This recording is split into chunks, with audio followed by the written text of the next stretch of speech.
Going on, everybody? Welcome back to another special and amazing edition, Ask Nick edition of the Viall Files. Welcome, everyone. Happy Monday. Joined by the dynamic duo of Allie and Amanda. Ladies, how are you? I'm in like a good mood, I feel like.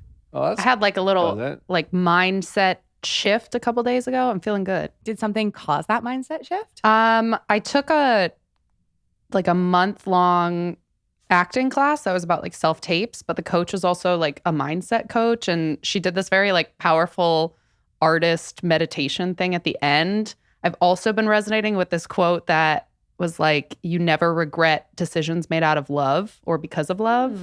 I don't know. I'm trying to That's beautiful. I'm trying Allie. not to be such a dark and twisted soul. well, that's good. Yeah. Okay, so I had a new girl and I had a little date night over the weekend. I showed up in an atrocious mood and I felt so bad, but it was like the kill shot was like they changed all the parking regulations at her apartment. So you can't park overnight. And I was just like, I was so upset. I've been driving all day. It was just like bad vibes. We get to dinner. I did pull out the stops for this one. Like I took her to like a nice restaurant in Los Feliz. Who are we seated next to? Aziz Ansari. And Really? and I don't watch a lot of TV for someone who wants to be a TV writer. I'm getting a lot better at it. But I accidentally, like at one point, I was trying to describe the show I started watching on Apple Plus, and I was like, it has the brown-haired guy from Parks and Rec. And it was really embarrassing because like obviously he like looks over and I'm sitting with my back to him. So new girl's like, he's staring at you. You shouldn't have said that. That was way too loud. That was way too loud. And then later on in the dinner, I accidentally said treat yourself, which I also forgot was like a Aziz Ansari quote. So I was maybe unbelievably unchill. Yeah, it's kind of an embarrassing moment. Yeah. Whatever. I was like, at the end of the day, Makes for a good story. I'm allowed to be at this restaurant. They can't kick me out. Yeah. And I feel like embarrassment and like regret and all that stuff, that's up to you. You That's choose true. if it's embarrassing. Yeah, that's very true. You're Yeah. living your life. I feel like I'm pretty unapologetic at this point because I'm like, okay. What was Aziz Ansari doing? Seemed like it was a double date situation. It's a double date. I don't know. Okay. New girl was convinced that he was interested in her. She's like, he keeps looking at me. So maybe he was. People look at people not always with a desire for dating, could have been something in her hair. No, her hair was looking perfect. Maybe he was admiring her hair. Okay, sure. Maybe it was the outfit. A lot of things it could have been. Yeah. But Well, question. I apologize for ignorance. In a gay relationship, you said I pulled out all the stops. Do you guys have like an assigned, like, could she at some point be like, no, I'm going to pull all the stops? Or is there kind of like a old fashioned, like you take a certain role of the treating, or was there a certain reason why you pulled out all the stops? so this was like, okay, because I've been just like in a very like wonky, weird up and down headspace. And so I've been trying to be like a little bit more mindful about being like, not just like before we were just like hanging out all the time. And now we're trying to make it more of like, okay, like we plan a date and we go on a date as opposed to just like having like staying at each other's like places like 4 nights a week.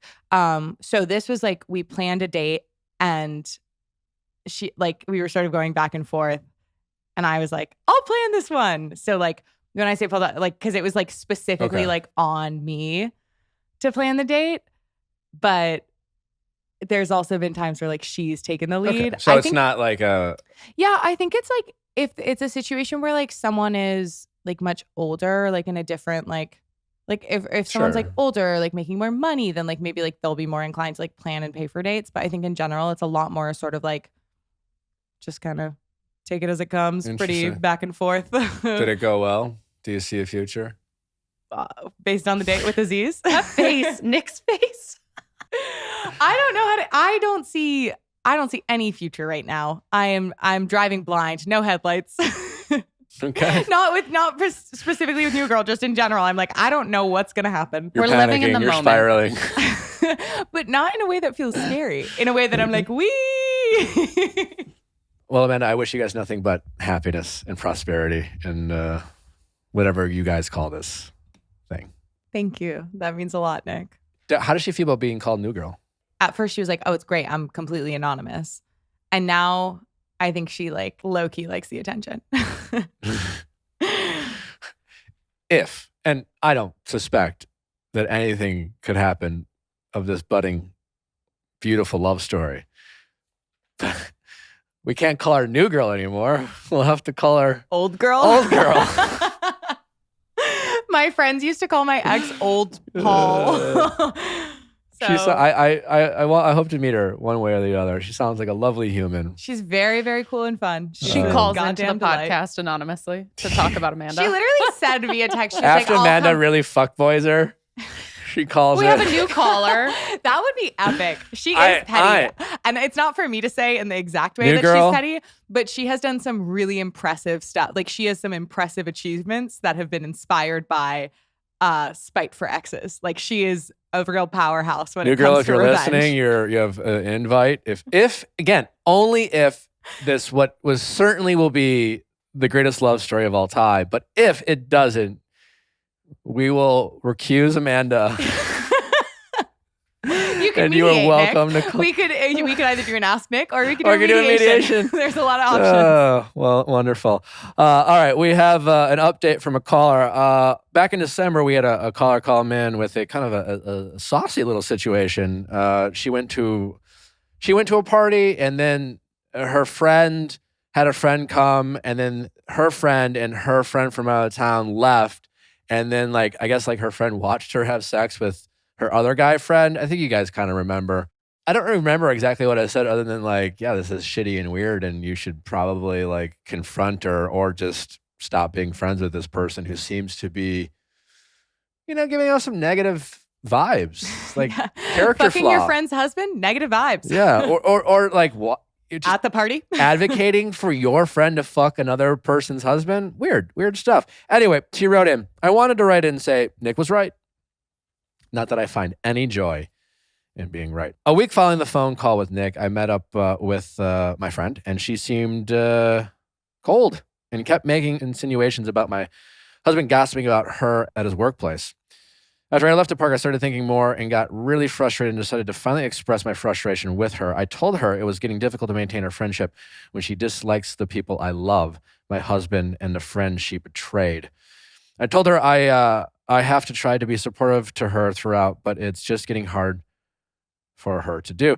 I wasn't nasty or mean. I just had to tell her how I was feeling. Her response was fueled with hatred and anger. She called my husband names I won't repeat. She said that she deserves someone better than me and just a litany of nasty things. I did not respond. The next time I unfriended her on Facebook, and simply because I didn't want to have to see her on my screen anymore. I was notified by her friend that she made a public post about me and called me a bitch. And that's the end of the friendship. I think I'm better off. And we still maintain a friendship with her husband, who she has left. So she's left her husband. This is separate than the infidelity, but she has since left her husband. So her kids remain friends, if I'm understanding that correctly, because it was her friend who cheated on this other guy. And how quickly people can change. Well, I'm sorry to hear about that. Probably for the best, I agree. I was just about to say, if someone's going to post about you on Facebook and That's put a that real out red there, flag. you're better off without them. As the weather gets cooler, well, the weather is cold. It's cold, but it's time to start looking about how to return to entertaining inside. So whatever it looks like for you, let's spruce it up.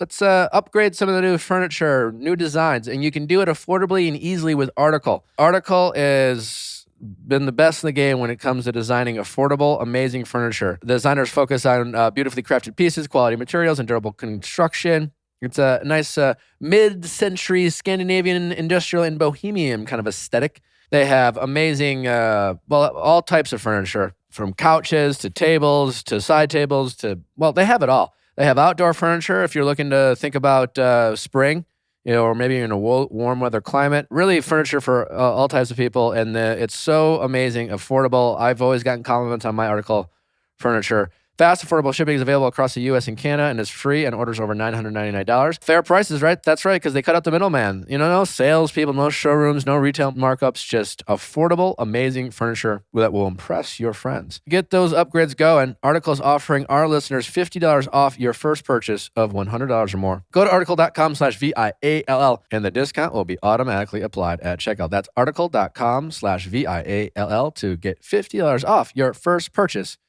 of $100 or more. Bubble C. We're still in the goal-setting stage of 2022. I know that much. It's right. So, and how many of you wish they could learn a second language? Or they took some language classes in high school and got away from it, maybe even college, and you've gotten a little sloppy, or maybe it's just something you've never done and you want to do? Well, Babbel is helping change the game when it comes to people learning new languages. Just 15 minutes or so a day can help you go a long way to getting that bilingual, kind of title that we've all loved to have. Babbel has sold over 10 million subscriptions. It's a super easy app on your phone. Fast and easy, Babbel teaches bite-sized language lessons for real word use. Yeah, I took some Spanish ones where teaching me words about going to the movies and day to day, so a lot of Spanish people speaking people in LA, and I can sound a little smarter speaking with people who I know that Spanish is their first language. Plus, Babbel's speech recognition technology helps you to improve your pronunciation and accents. With Babbel, you can choose from 14 different languages, including Spanish, French, Italian, and German. In addition to lessons, you can access podcasts, games, videos, stories, and even live classes. And it's taught by real language experts, not AI. So there you go. Right now, when you purchase a 3-month Babbel subscription, you get an additional 3 months for free. That's 6 months. For the price of 3, just go to Babbel.com and use promo code VIALL. That's BABBEL.com, code VIALL. Babbel, language for life. We have a great episode for you. Don't forget to send your questions at asknick@castmedia.com, cast with a K. We have the very funny Becca Moore with us to recap The Bachelor. I discovered Becca on TikTok. I think she's one of the funniest people on TikTok. She does this whole thing right now, making fun of alpha males, very self-deprecating, very funny, longtime Bachelor fan, and she'll be with us in studio to break down this week's episode of The Bachelor. Don't forget, we got mediation on our Wednesday's episode now, along with your amazing guest this week, the incredible, my dear friend, Rachel Lindsay, to get an update on her book, catch up, talk about life. We'll probably talk some shit. I don't know. We'll start some drama. Who knows? We'll probably do some mediation. Appreciate all the people, especially the willing participants. So far, the gentlemen have been, and I got to say, I think all the guys who have been willing to call in are thankful that they did. And I honestly think they feel more seen, a little bit more heard, a little bit more, I thought I was going to be a bad guy here. And I think they got a little something out of it. I don't know. I'm just saying it seems to be going well. Check it out. If you haven't, we definitely saved some relationships. And Question time with Nick. Let's ask Nick your sexy questions. How's it going? Good. So I'm Jenna. I'm 29. Hi, Jenna. How can I help? A long story. So I'm just having trouble figuring out how to trust myself and the people I should date. Okay. So I was in a long relationship for a while, from 23 to 27, 28-ish. Uh-huh. And I took a while off of dating, a year and a half. And so I'm just jumping back in, but I have someone in my life who I've been close to for a while, and we vibe a lot, but it also happens to be one of my brother's roommates, and one of my friends. So there's just a lot of history there. And my previous relationship for the 5 years was pretty toxic. Yeah. I'd say a lot of really unhealthy ups and downs on both ends. We had our own kind of toxic traits. It was kind of one of those like songs describe. It's love that makes you insane. Yeah. I feel like it's weird because whether it's the show or, I think as a like current dating, we're becoming more like self-aware of what it even means to have a toxic relationship or these boundaries and expectations. And we find out that the Notebook is just a bad example of what love is, and et cetera, et cetera. And I think you're a perfect example of someone who found love in their early 20s, right? And it breaks up, and then you look back and be like, I think that was toxic, And I think just, and that doesn't excuse anyone's bad behavior, but like, there's a lot of people who have young relationships who you recognize, if you're being really honest, like, I think we were just kind of toxic to each other, and we didn't, all these different things. I only say that because, like, I don't know if that makes you feel better or worse about, like, it's not like, oh God, I'm terrible, or I have this bad dater, I have this bad picker. It's just like, it's kind of part of the game. And maybe Gen Z will be better at dating in their early 20s, because maybe they won't be convinced that, certain movies or certain types of behaviors are normal, Yeah. I don't know. Or maybe that's something we all have to go through. But I do think people in your position, people in their late 20s, right, who find themselves relatively newly single, who have come out of like some sort of long-term relationship they had in their 20s, and kind of recognize, ooh, that is not the type of relationship I want for my next one or my future one. I think we don't have to be so hard on ourselves, I think, is my point. Yeah, it was definitely, I think too, we knew it was toxic while we were in it as well. And again, it was just like a lot of time spent in a relationship that was like that. But it was, I kind of fully went in like all, you go with your feelings, right? That was like my second actual serious relationship in love. And it definitely ended badly. And like right before the pandemic. How badly? Or badly how? We faced a lot of breakups and makeups. It was like that type of screaming, fighting, breakup, makeup. And then we kind of hit our point right before the pandemic hit. Then, like 8 months later, we tried to get back together, and it ended poorly. Just because of different values and different perspectives we have on things.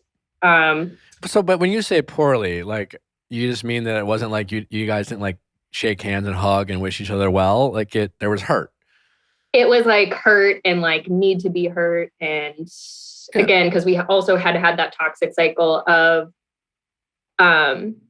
being hurtful during the relationship, breaking up a bunch of times, and then coming back together. Yeah. So then again, kind of separating that, and we were just in our own unhealthy cycle where it was just like we couldn't talk. But I guess it was more hurt because like that actually, I felt like towards the end, like I had really gone against my character in some ways. What'd you do? I lied. I ended up lying about it, and he had kind of lied too, but I just let this, like, I kind of pride myself on being a very kind of honest and upfront person. And I allowed myself and some of my friends to kind of say that, what happened while you guys weren't together over those 8 months isn't his business, which is true. But rather than just kind of saying that, I just like lied that I hadn't kind of hooked up been with anyone else. Yeah. And I had hooked up with, I didn't call it dating, but it was kind of just like, sure. Yeah. A situationship with someone I knew. I think for a while. Sounds like you just need to kind of forgive yourself a little bit here. You're being hard on yourself. And I'm not trying to excuse like your bad decisions. Like, but I mean, come on. None of us are perfect. We've all had a lack of judgment, moments when we're disappointed in the character we demonstrated to ourselves. And the important thing is quickly recognizing it, dealing with that shame that we feel, and promising ourselves and following through by being better next time. But like, being a martyr for your own like choices and like, kind of crucifying yourself after you recognize it. Like, where are we getting, kind of thing? I know. Is That's it like going to after stop? that. Are you going to learn a lesson? Is it going to stop you from doing it in the future? If you can say yes to those things, I think it's all you need to do. Yeah. And no one, like, I understand you hurt his feelings. I get it. And part of it is you're just disappointing yourself. I mean, that's a great, good for you. A lot of people can't get that far. They just keep making excuses for themselves and they justify their decisions. But like, you're facing your decisions head on and you're dealing with it and you're not making excuses. And those are great qualities, but you're never going to bat 1,000 when it comes to that. I mean, I don't, none of us are Jesus. I don't even think Jesus batted 1,000, I don't know. Yeah. Or Yeah. whoever it is you. I was just really hard on myself and disappointed. But I mean, at the very end of it, once we knew it was over, I, was honest with him and I didn't have to be kind of about everything. So I think that helped. And I definitely afterwards was like, how did he respond to that? He thanked me. Oh, you did? Okay. Because you never know how it's going to go. Sometimes you did that for yourself. You didn't do that for him. It was like, I did it for him because I saw how badly it was hurting him because he is a very smart and intellectual person. So like, he was just saying all these things that I was talking about, like, didn't make sense. Oh, it's like he was like he's like poking holes in like, I'm not crazy. Yeah. I just need you to own up to this. Kind of, okay. Yeah. Yeah. Right. That makes sense. Yeah. So I was definitely very hard on myself and, down. So I did go to therapy after that. And exactly what you kind of said too was what my therapist said. Like, you almost feel like you came here to get punished a bit. But, I took a lot of time to like work through that. And, at this point, that was over a year ago now. And I feel good about what I went through and the lessons I learned because I don't know, I feel more whole in what I think I do want and what I don't want, and grateful for that aspect of the relationship. But so it took me a while and I wasn't dating at all after that. I was just working on myself. And, during that time, especially during COVID, me and my brother are pretty close. So I hang out with him and his friends quite a bit because he has a few single friends as well. And we all just like hung out because a lot of my friends during that time were in their relationships, just hanging out, in their couples. So I got even closer with them. And there's one who I've known for a while. And again, we just get along very well, kind of similar types of personalities. And it had never went anywhere. It kind of morphed into over the years, like we're just friends. And I know how you feel about that. But over the summer, I'm fine with people being friends, starting as friends. Well, it wasn't like, this is someone who was also around throughout my whole relationship too, even before that. So it was really like, it's been built on like years. So it's not just like a random kind of friend for a few years. He also saw me go through ups and downs with my ex, and we hung out for all this time and have never, done anything. It didn't cross any lines. We would just get along very well. And then we went out, and over the summer, we just like got drunk and made out. And it kind of became a thing where he asked me on a date. We ended up going on a date, but I felt very uncomfortable there. I also found out like my brother didn't know. So I think that contributed to the awkwardness I was feeling. So I kind of just brushed it off and I said, you know what, I'm just not dating right now. Again, this is like too much. So I stopped. I wasn't dating anyone. Like I hadn't gotten on the apps or anything. And then, I had some family stuff happen, which definitely put things on hold.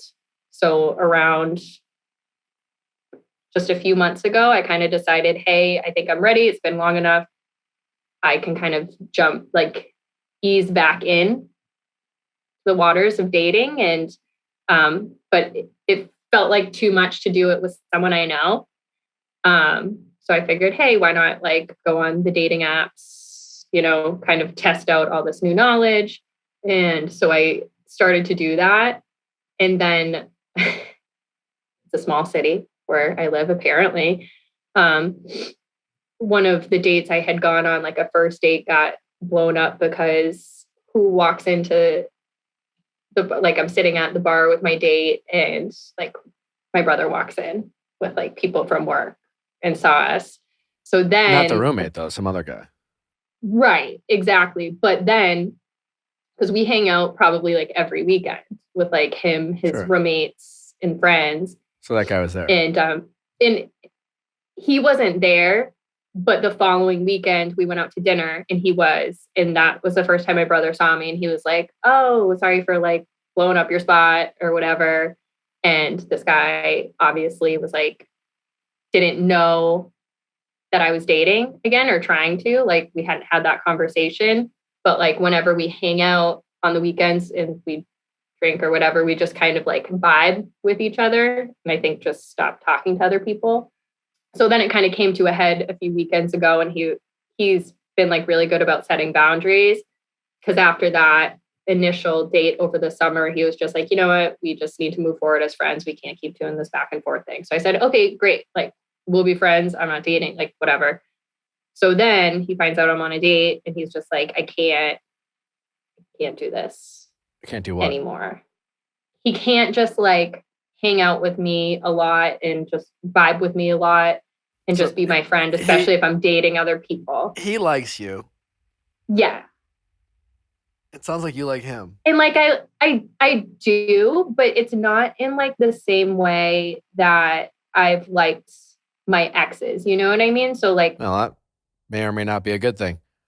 Right. That's kind of what I don't know. It's like, well, you won't know until you try, is the honest answer. All right. Did you grow up religious?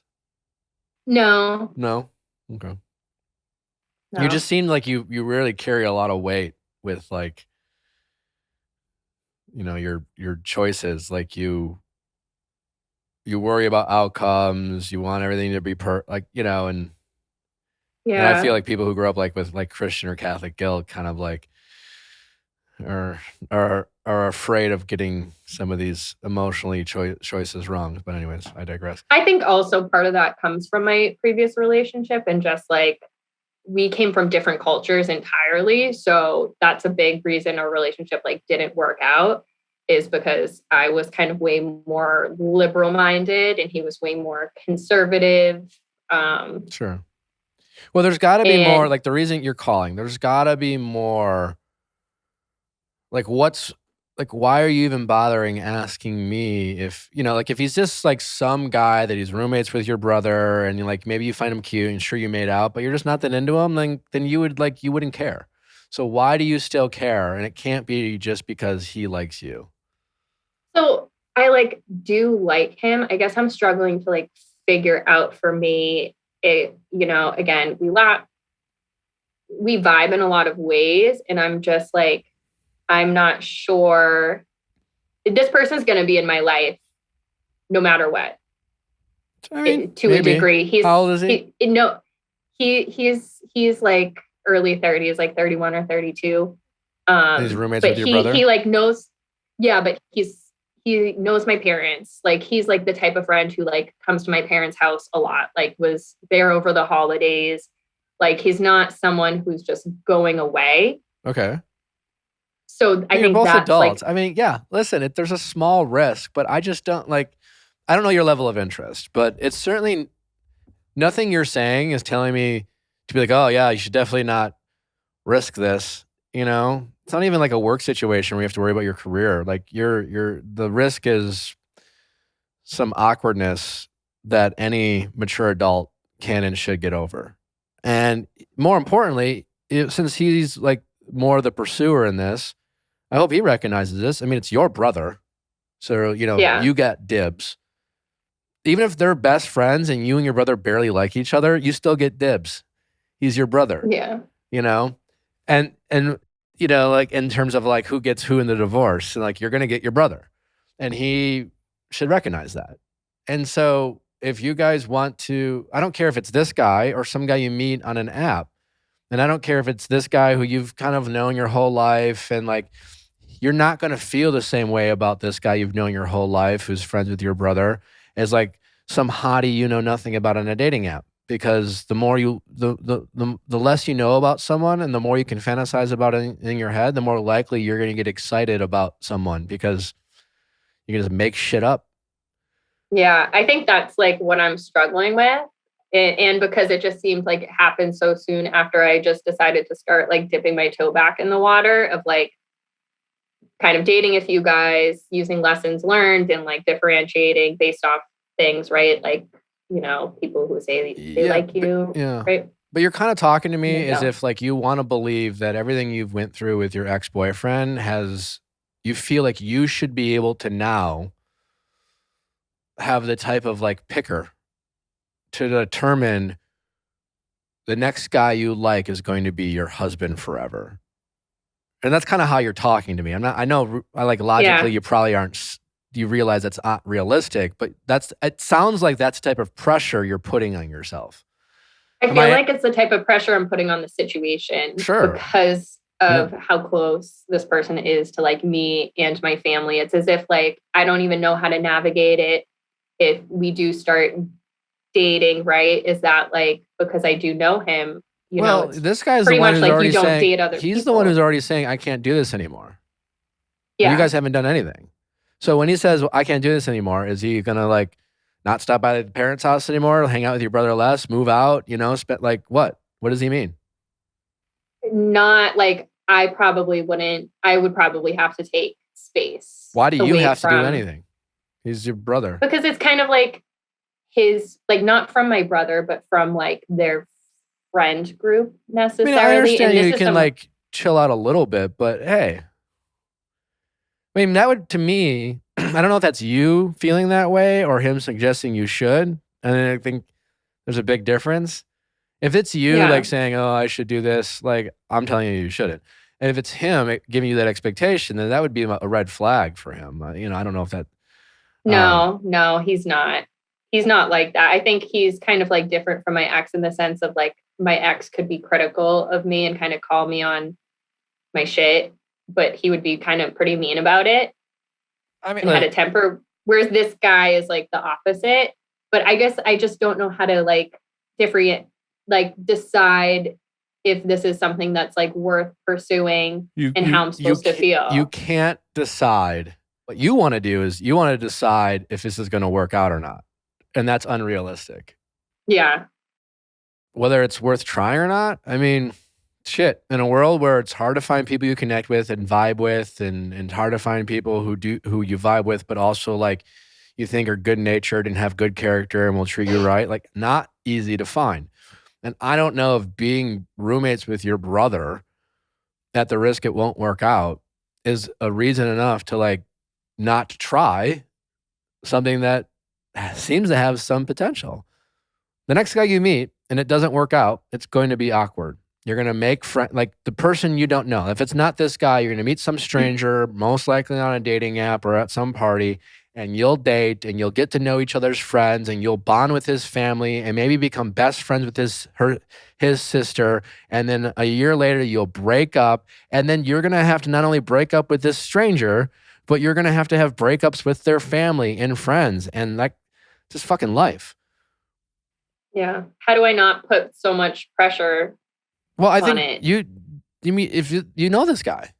So if you're interested and he likes you, you reach out to him and say, hey, can we grab some dinner? I'd like to talk, you know?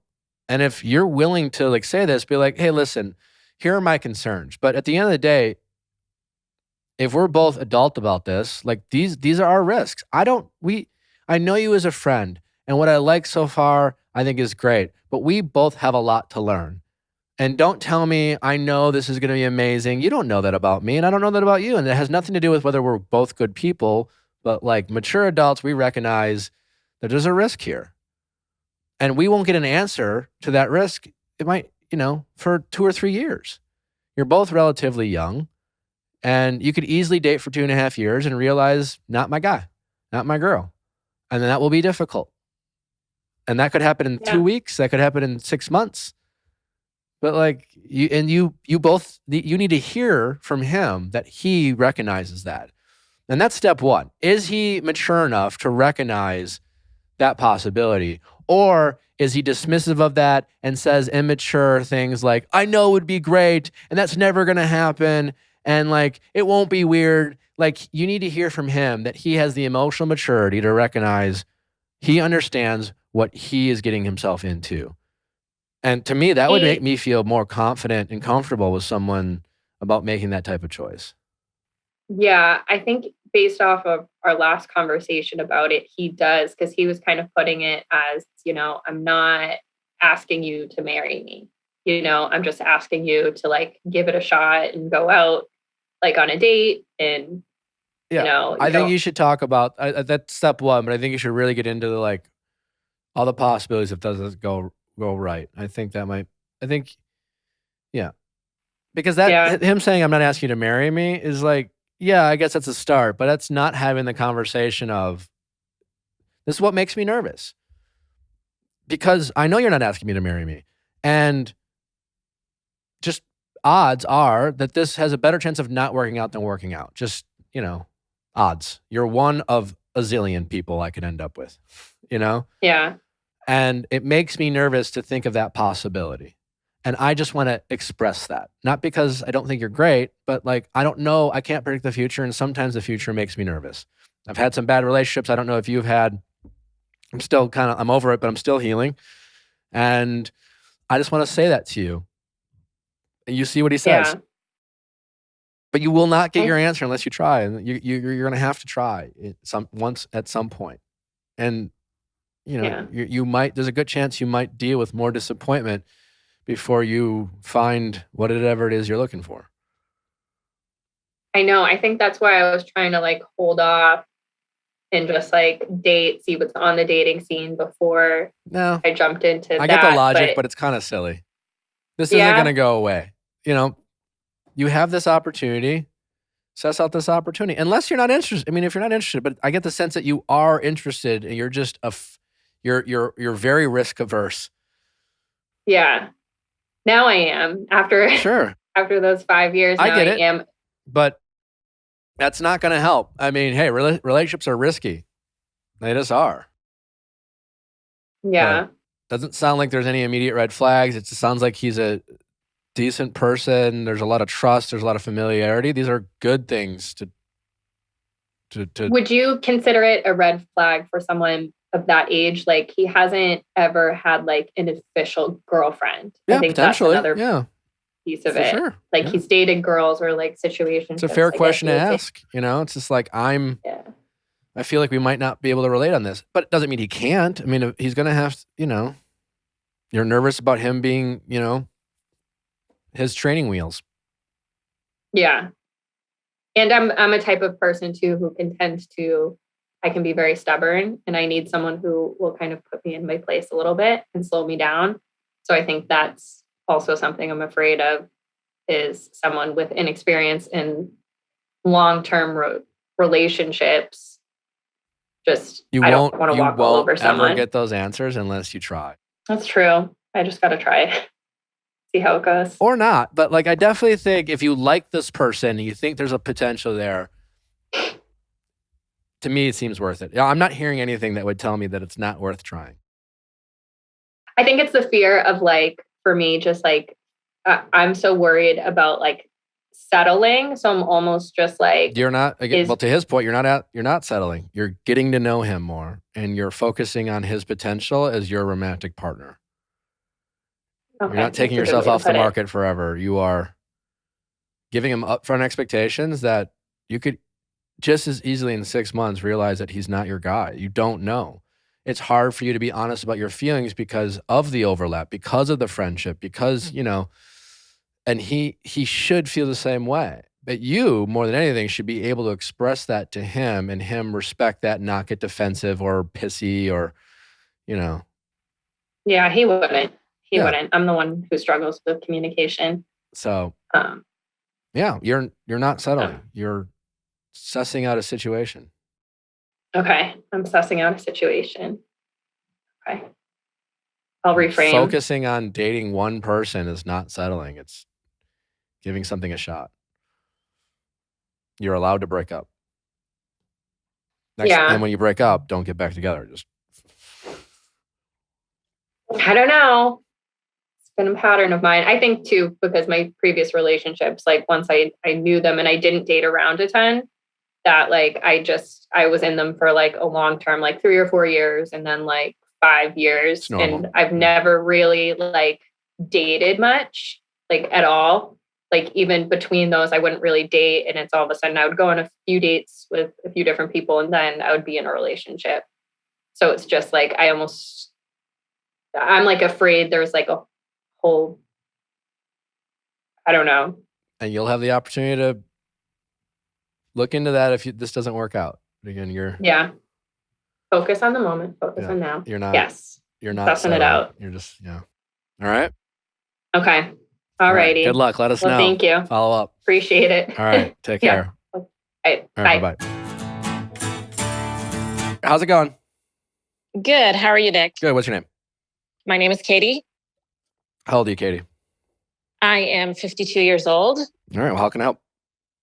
So, listening to your podcast recently because I am thrust back into the dating world, and one of your recent shows caught my attention. I felt like I was in a similar situation. Okay. So, my question to you is, you were talking to one of your co-hosts about maybe trying to define the relationship a little too early, or maybe having anxiety about that. And so basically a little bit about me is I was married for about 20 years, divorced, entered into a 5-year relationship, and recently broke up. Mm-hmm. So now that I'm dating again, it's very interesting at this age. And the situation that I found myself in was, going on first dates with a lot of these guys that are my age, in their 50s. And one of them was, let's just say, seemed to be a little more physical in the beginning, or like the attempts at physicality. And so what you had said to your co-host was, hey, just take it slow. And, you don't have to ask what the relationship is, are we going to date? Are we going to commit to each other? So my question to you is, how does one not ask those questions if the physical part of the relationship kind of seems to proceed faster than what you want it to? Well, I mean, if you don't want to get physical, I mean, you should be hanging out with people who respect those boundaries for starters. So, I think if you're dating a guy who is all horned up and you don't want to move fast physically and makes you feel bad about that, or worse, is still forcing himself on you, I think you should immediately stop hanging out with that guy for starters. Okay. So there's that.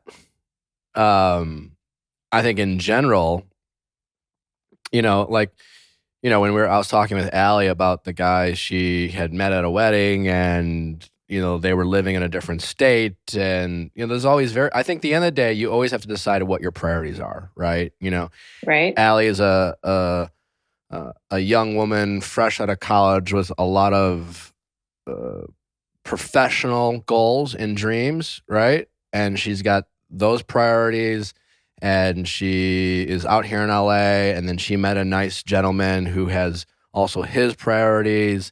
And when I was talking with her, the suggestion was you might be trying to define it too quickly when you're not even sure how compatible you are. It's still early on, and you present it, you try to define a boundary and expectation when there might be still more you need to learn regardless. So, a lot of people will, listen, we never want to get hurt, right? We never want to get heartbroken. We never want to be sad when we date. And so, to avoid heartbreak, we sometimes will jump the gun on, asking for guarantees with the people we date. Right. It's like, well, I need to know you're not going to break my heart. I need to know this is going to work out. So, like, do you want to date me or not? Are you in love? Are you willing to commit with me? Are you willing to move across the world? Like, I need to know, and like, or some version of that, because we want to avoid getting hurt, and we can't avoid that. So then the second option is trying to make, calculated decisions based off what we do know. And the less we know, the more risk it is, right? So it's just kind of like an equation that way. So, being a 52-year-old woman, like what are your relationship goals? Have you been married? Do you have kids? Do you want kids? Where are you? What are your goals for dating?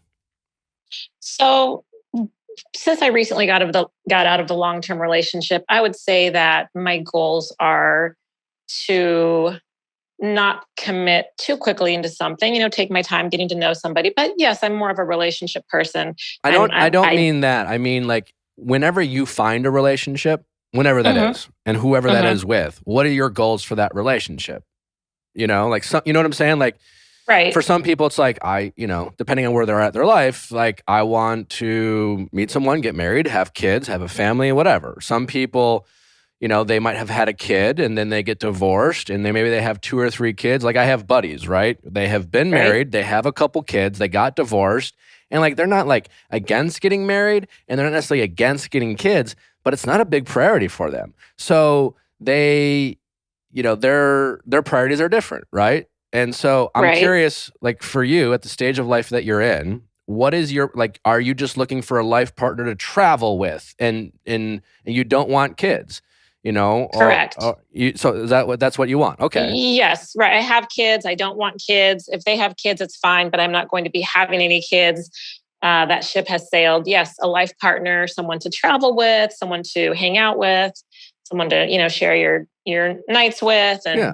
So if I were you, I would be like that much more picky. You're not up against any clock, right? Right. We talk to a lot of women, and they're the maternal clock or whatever, you guys, whatever it's Right. called, like, it is a real Right. thing, right? Like, it's Right. as a man, it's not fair to me, like, oh, like, always, like, I want everyone to be patient, but on some level, like, I recognize that women who want to have children, like, it's a real thing to think about, like, their maternal clocks, right? And Right. you have kids, you don't have to think about that now. You got those priorities. So when it comes to your dating life, you really can be truly picky. And with that, so in the interim, you can date and get to know people. And if I were you, I wouldn't put up with a lot of bullshit. I certainly wouldn't put up with a guy who, again, isn't respecting your boundary of wanting to move things slower physically. Like, I would have That's a really good a point. strong non-negotiable. I mean, regardless of what your Right. priorities are, I just think Right. you should have a very strong non-negotiable with men like that. But in any aspect, you might as well be picky, since the only thing you want to find is compatibility. I mean, I really think you should be picky in general, but you have nothing else to worry about or consider. That makes perfect sense. Are you That even worried actually about getting makes- married again? I mean, no, not really. Yeah. I mean, it would be nice potentially, maybe at some point, but no. But it's not. No, you're right. You're right. It's not a big. You're just like It's more about the connection. It's Right. more about the day to day with this person and having fun. It's kind of about having fun. So Right. and feeling happy all the time when you're around this person. Right. Like, and that's the part that stinks, though, is because, we did speak for like a few weeks and we did go on like a couple dates. And so you kind of like get excited when you like somebody, because it's rare that you kind of have that attraction, and not just physical, but compatibility. And then for someone to not respect your boundaries, like you said, or kind of, to not respect when you say like, hey, I'm not really ready for this. Kind of that, I think dating at any age kind of stinks. So that's why we need someone like you to kind of help us and get back on track. And yeah, it can stink, but I think you need to try to think about what you have and not what you don't have. Yeah, I love that. I think that's awesome. You have really helped me. Yeah. Like, the fact that you have your kids and you love them and they're a big part of your lives. And a lot of people, there's a lot of people aren't in that position that you're in, Right. haven't been lucky enough to conceive or have children, or so, like, you have something other people wish they have, and you will always have that. And you know what it's like to have been married. And I'm sure, despite it, like, now that you're divorced, you have that moment. You've had your wedding day, so to speak. And again, maybe you'll have another one, not a big priority for you. So you have all these things that you don't have to worry about checking boxes or worry about. So, like, you're you're kind of playing with house money, so to speak. So like approach dating that way, where it's just like all I have to worry, like, like what being lonely is the biggest. There's a lot of ways not to feel lonely. If your friends, again, you can go on dates. Like all you don't have right now is the consistency of someone to go see movies with or go to flea markets with, that like you also Right. want to have sex with, because you can do Right. that with friends and you can do that with your kids. So focus on what you do have. You have a lot. And then the things that you don't have, you can take your time trying to get. That makes perfect sense. No one's actually ever said it that way. And it kind of seems to take the edge off of like, why am I anxious about dating? Like, what am I anxious for? Like, I just have to have somebody. No, you're absolutely right. I have a career. I have kids. I've had the big wedding dress and the wedding day. And so it's just sort of to someone to add to your life. And somebody that doesn't respect your boundaries obviously is not going to respect other things in your life. So thanks, Nick. That really helps. There'll be more guys you meet and like, and, again, you're really playing with house money, I love it. Thank you so much. That helps me a lot. No problem. Really does. All right. Well, glad I could help. All right. Thanks, Nick. All right. Take care. Okay. All Bye-bye. right, bye-bye. How's it going? Hi, Nick. I'm good. How are you? Good. What's your name? My name's Nora, and I'm 23. How can I help, Nora? So I'm currently having some trouble with a friend of mine. I met this friend at the beginning of graduate school, so about a year and a half ago, and we very quickly became very close. So we have a lot of like surface level similarities. Some examples are like we're both from the same state, which is a different state from where we lived for graduate school. We were both homeschooled for years of our lives. We're both the youngest of 3 girls in our families, and a lot of other like surface level similarities. So when we met, we bonded over those really quickly and we became good friends really fast. However, once we quickly also realized that we're actually really, really different people. And I'm someone who embraces differences, in friendships. But she sort of has the attitude of like my way or my opinion is right and everybody else's is wrong. So over the course of our friendship, she has done and said some things that really like rubbed me the wrong way and some things that like really hurt me. And I'm finding myself lately really stuck on those things. And I'm sort of at the point now where I'm like, I don't really know if I want to be friends with someone who would say or do these things to someone that they consider to be a friend. And she also just like makes me feel really judged and defensive about pretty much everything I say. Like, I feel like when I'm in conversations with her, I sort of censor the things that I say because I'm worried she'll judge me or make me feel inferior for my opinions. And I've found that when I'm like around her or talk to her, I feel both very defensive and very combative. Something like, the best defense is a good offense. So I find myself like not really being myself and getting into like, I even get into like imaginary arguments with her in my head and going back to like situations where she said something that I didn't like and like, rehashing all that in my head. And I just feel really stuck at this point. And so I'm wondering, like, my question is really like, should I tell her these things that she's done to hurt me in the past and that I'm like still thinking about now months later? Or is this friendship like really even worth saving? Well, I can't answer that for you. Right. That's really up to you. Both are good options. Both are reasonable choices. My first question was going to be, have you said anything to her? Right. Sounds like you haven't really all that much. So here's the thing is in the moment, I have said things or like, what do you mean? I'll give you an example. This is one that like stung for me, but is not like, it just sort of, I'll give you this example. So a while ago, this is sort of like more towards the beginning of our friendship when we were more getting to know each other still. When she found out like the type of music that I listen to, she was like, I hate that music. And I was like, okay, like, I don't care. You don't have to listen to it. Like it's my taste. Okay. So one time, like when I was hanging out with her and a bunch of other people, the conversation just like got to music. And I said the statement like, oh, I thought the 2010s were like a really good year for like this genre of music I listen to. And she said, yeah, well, I think that genre of music is a waste. And I was just like, oh, like, whoa, okay. And I like felt hurt by that in the moment. And then why'd you feel hurt? I mean, Because there's no doubt that she I- probably could have gone about it in what sounded like a less dickish way. Yeah. But sometimes with friends, is she? I mean, is she an opinionated person? Yes. Very intense opinions, unwavering. Yeah. I mean, she just might not be your cup of tea. Yeah. There's that. So like it could be just a compatibility thing. Mm-hmm. Are you a sensitive person? I mean, that she could easily be sensitive too, but we're all sensitive. But yeah, I mean, I think I am sensitive in a way. I also think she's sensitive in a way. Sure. Like I'm very concerned. One thing that I've realized about myself recently, I'm very concerned about other people's feelings. And that's something that like in the moment, I definitely don't think that she has.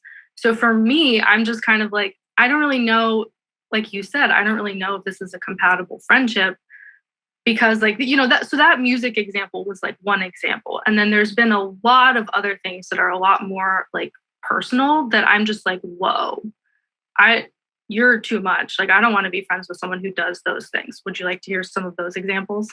Oh, sure. You want. So she met my sister, my sister is my best friend in the entire world. And I told her that. I was like, she's very, very important to me. She met my sister. She was kind of weird around her.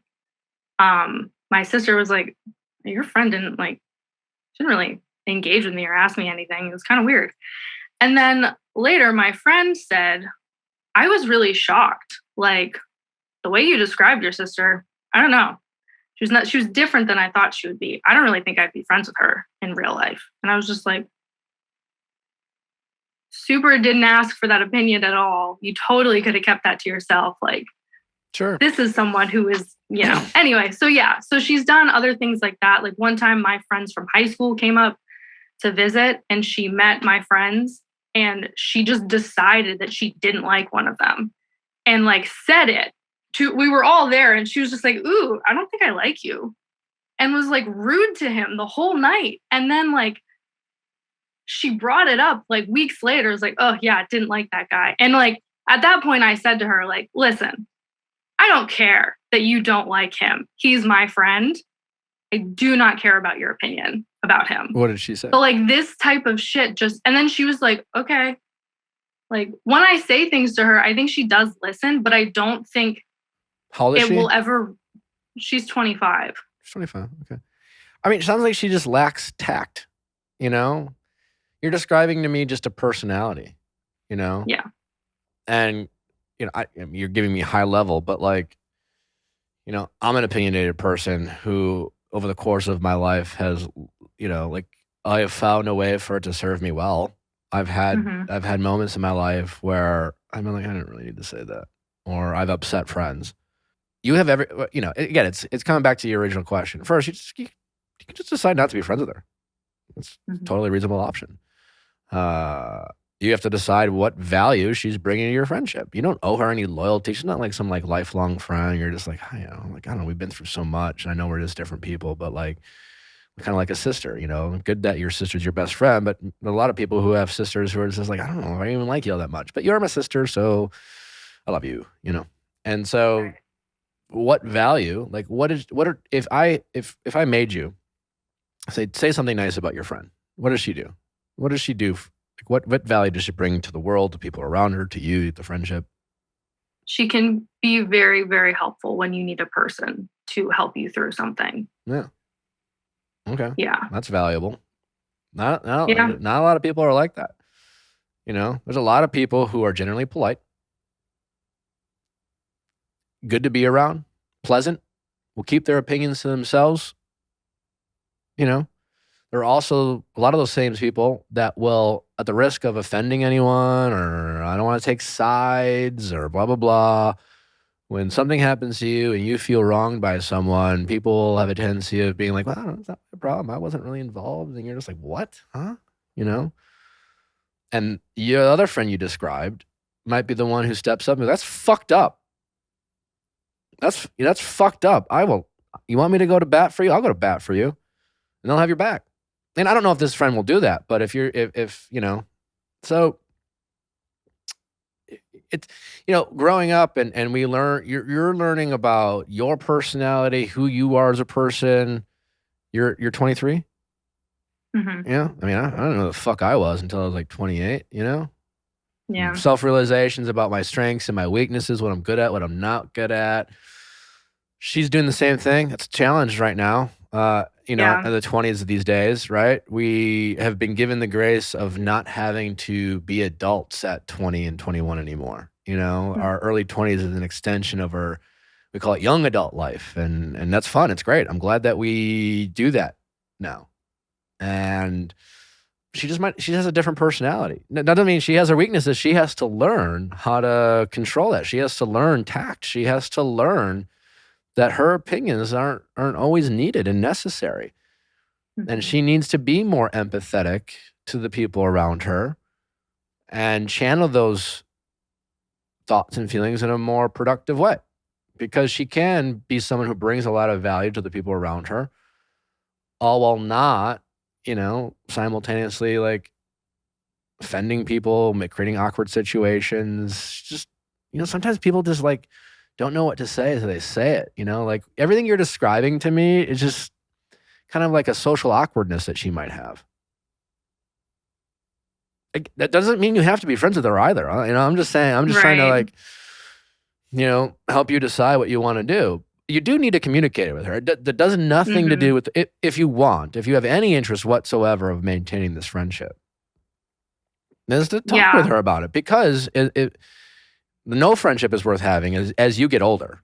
You will find that no friendship is worth having if you can't ever communicate with them about issues and problems and things like that. Your friendships will become smaller. Your circles will become smaller. The more you learn about yourself, the more you prioritize certain things, the more you value certain characteristics, people, your group will get smaller. Yeah. So yes, I agree with everything you're saying. And recently I have sort of chosen to like take a step back from the friendship. So we were the type of friends where like we would check in with each other every day, which got to be a lot. So we talked to each other every day. We would see each other very often. And after something that she did that really pissed me off, which had to do with The Bachelor, which I don't have to get into it. I am curious. What? You are. I'm just curious how something so trivial can. Well, yeah. So, I mean, I like watching the show. Okay. It's just something that I like doing. And she's like, why are you watching this stupid show kind of thing? Well, she started watching it with me. And then in the beginning, she was like, oh, this is great. This is fun. And then like this past season, she was just like, every time she would sit down and watch it with me, she wouldn't stop talking the entire time. And she would just be like, this show's so dumb. These people are so dumb. Like, I can't believe I'm sitting here watching this. Like, what am I, like, just like stream of consciousness of just like shit talk. And I just turned to her and I was like, maybe you should stop watching it because you're kind of ruining it for me. And she was like, okay, yeah. And I just like took a step back after that. The next day she asked me if I wanted to do something with her. And I was like, it was right before I was going back to my hometown for break. And I was like, I replied to her message and I was like, honestly, I've been like trying to think of an excuse for why I don't want to, but like, I'm just going to be honest with you. I don't really feel like doing anything right now. Like, I just want to sit on my couch and watch TV.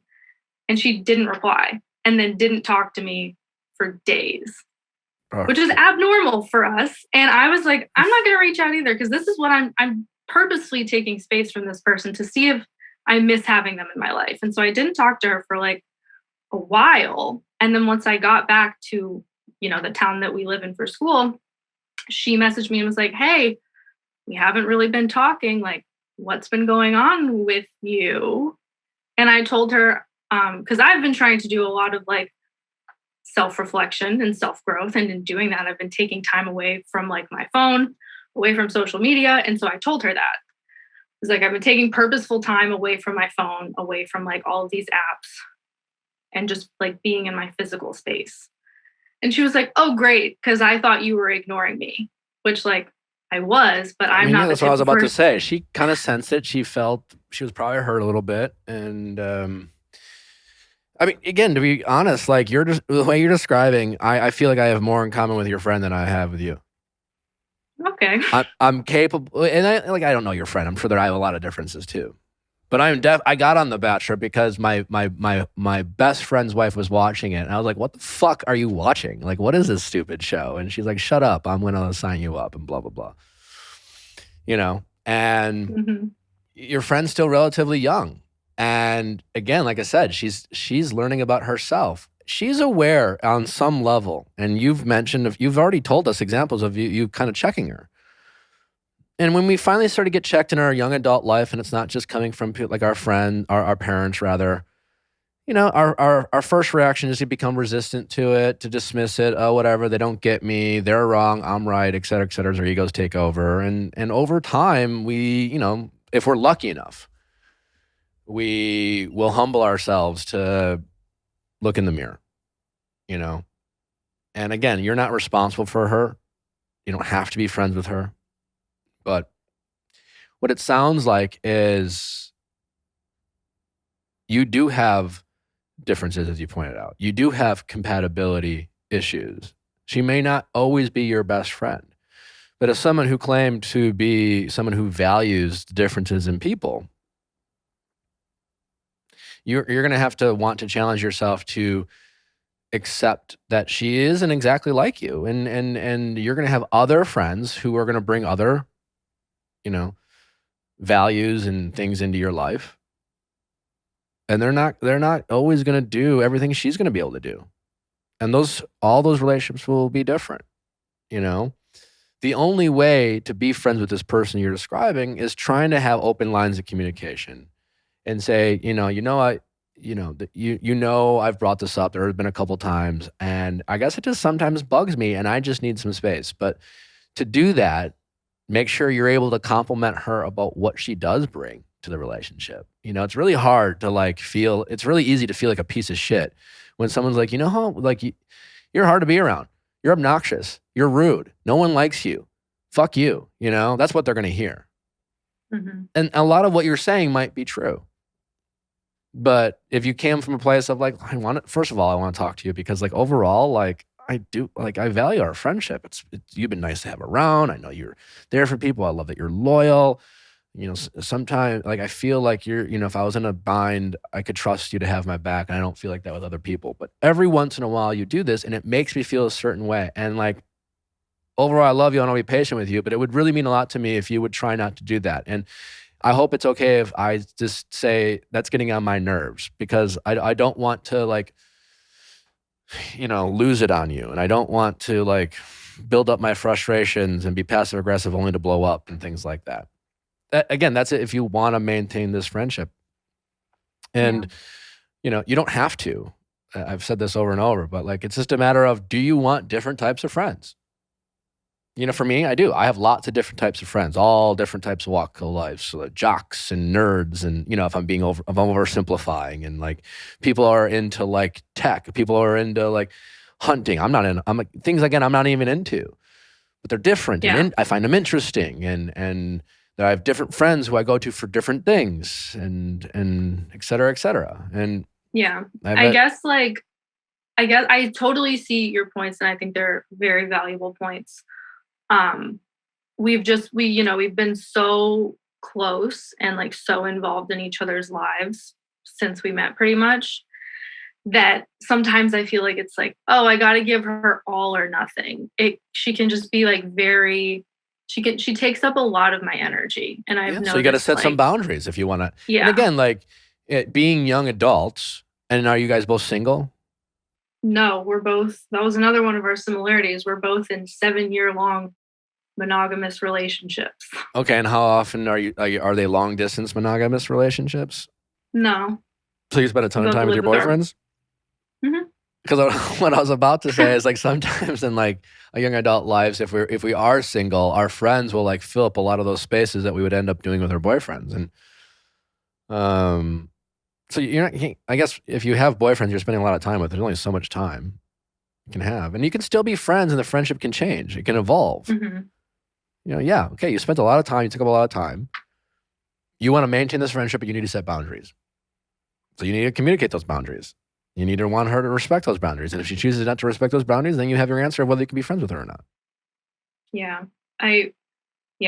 It's like, as I have set boundaries recently, and also maybe she's doing what I want anyway, but I've just found this to be like another interesting point is I like set boundaries recently of being like, after I told her that I was taking time away from my phone, and she said, "Oh, good, I thought you were ignoring me." I didn't come out and say that, but I said, well, I've also been purposefully taking time away from like talking to so many different people in a day. See, but again, like you're not being a good communicator though. All right. What I was going to say then is, after I said that too, she didn't reply and hasn't really talked to me. She knows what she knows what you're talking about, and you know what you're talking about. You both know what you're talking about, but you're not saying it. So she thinks she knows what you're talking about. She's guessing she knows what you're talking about. She doesn't know for sure. So she goes down a rabbit hole. She gets self-conscious. Mm-hmm. Friendships are still relationships, and all relationships take work. And you're kind of describing this friendship that evolved early on. You called surface level things. I wouldn't call them surface level things. That's how friendships start. You connect, and then it grows, right? And now in the growth stage of this friendship, you're learning about some of the differences, some challenges and things that you don't like about this person, things that annoy you. These happen in relationships too. And we have to decide whether we want to maintain these relationships or not. So you have to decide. There's no wrong answer. You can end this relationship or not. But if you do want to maintain this relationship, it's going to take work. And you're going to find that all of your relationships and all of your friendships at some point are required work. And most of those friendships, you will decide aren't worth the work because your time is limited and valuable, and you'll settle down with this guy or someone else, and you'll have a family, blah, blah, blah, or not have a family. I don't know. You'll have other things in your life, and you'll have less time for everyone else, and your circles will become smaller. But you got to communicate. You got to work at it. You got to decide, is this worth it? And you got to decide, what does she bring to the table I want? And again, no wrong answer. But you're kind of implying without saying it that you want this relationship to not take any work. And you have the right to say that, but eventually you're going to have to put into work for the relationships of all kind, including your friendships that you value most. Yeah, all very, very valid points. Yeah, I will say eventually you'll want friends who will be willing to have your back and stick up for you at the risk of pissing other people off. And not those are harder to find. And those are the same type of people who sometimes have to learn the skill of tact and how to like rein in kind of that energy that they give off. And that'll be a challenge for them. And it's going to take friends like you who are willing to show them grace and patience to help them along the way to learn that, because they might not know how to do that yet. And you don't have to do that. You're not required to do that. But you just have to decide, Good points all around. All right. Well, hopefully that was helpful. All right. And let me know, feel free to update us in a month or two, whether you're still friends with this person, how it went. Okay, I will. Thanks. All right, take care. Thanks for listening, guys. Again, don't forget to send in your questions at asknick@castmedia.com, cast with a K, for all your Ask Nick questions. Don't forget mediation if you have a friendship problem, a relationship problem. Not that you are breaking up or ending things, but maybe you just need a third party to kind of get you guys back on the same page. We're here to help. And honestly, so far, it's been more successful than I thought it would be. Wildly popular on our Wednesday episodes. Make sure to tune in for Becca Moore on Tuesday, Bachelor Recap, Rachel Lindsay on Wednesday. We'll see you tomorrow.